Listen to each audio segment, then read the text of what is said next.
উপলব্ধি করার চেষ্টা করব যে আমরা যে পেশাতে আছি এই পেশাটা ঠিক রেখেও কিংবা এই পেশার সাথে সমন্বয় করেও এখন সারা দেশে স্মার্টলি আরো অনেক কাজ করা যায় এবং আমরা করবো ইনশাআল্লাহ।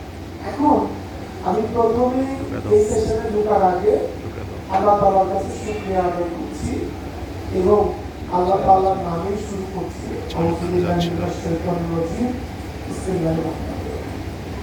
আমরা প্রত্যেকটা মানুষ যে যে পেশায় আছি এই পেশাগুলোর মধ্যে অন্যতম একটা পেশা হচ্ছে আমাদের চাকুরি। আমরা এখানে যারা আছি আপনি যদি দেখেন একটা বড় অংশ কিন্তু বিভিন্ন চাকুরিজীবী আছে। এদের মধ্যে সরকারি চাকুরি আছে, বেসরকারি আছে। এই যে চাকুরিজীবী আমরা যারা এই লোকগুলা কিন্তু একটা নিরাপত্তার জন্য এই পেশাটা বেছে নিয়েছে, বিশেষ করে সরকারি চাকুরিজীবী। বেসরকারি